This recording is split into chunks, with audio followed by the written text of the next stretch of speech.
Paola, che ci offre uno spaccato della sua vita sinteticamente raccolta nel primo volumetto di poesie intitolato Adultità, giunto alla seconda edizione per i tipi della Nuova Santelli Editori.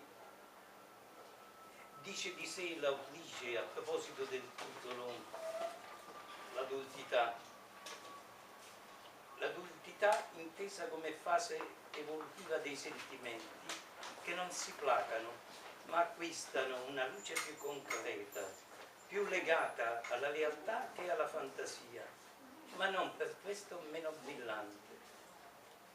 Le parole di questo libro raccontano il mio personale percorso verso l'adultità del cuore. Ascoltiamo al riguardo il messaggio nella bottiglia e Pomeriggio d'agosto che Francesca Di Meglio e Roberto Leocata, col calore della loro interpretazione, leggeranno per noi, rendendoci partecipi di una parte del cammino di Paola verso l'adultità del cuore.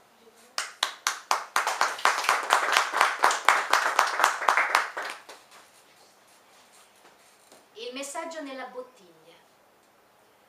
Come un messaggio in una bottiglia, ti lascio andare via dalla mia vita. Affido al mare il dolore e tutto l'amore. Nell'acqua, in balia delle maree, in assenza totale di volontà, senza possibilità di scegliere, libero o costretto chissà a vagare, lasciando che siano le onde o il vento a decidere a quale spiaggia affidarti, tra quali scogli fermarti. Ti chiudo qui, come l'ultimo estremo tentativo di salvare l'amore da questo nostro esistere, da questa nostra infinita tempesta.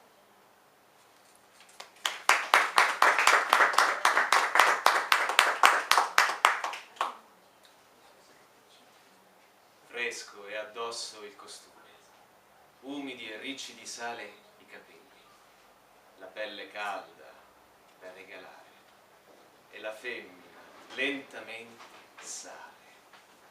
Sorride il maschio, lì, in cima alle scale.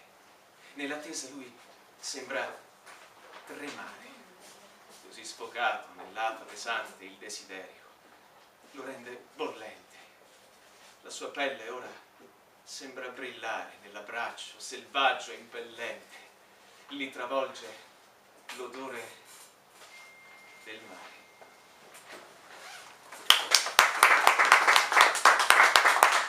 Così la poesia delle mie stanze descrive la mia vita attraverso la descrizione delle mie stanze da letto, da quando ero piccola ad adesso in un certo senso, e con tutte le emozioni, la paura del buio da bambina e la gioia di un letto matrimoniale diviso con 3 fiori, io li chiamo, sono i miei figli, e la solitudine di altri momenti, insomma, e quindi non ci sono punti perché nella vita non ci sono fermate, non è una metro, insomma, che ogni tanto si sale e si scende, si sale su questo treno della vita e si scende il più tardi possibile, insomma, speriamo, quindi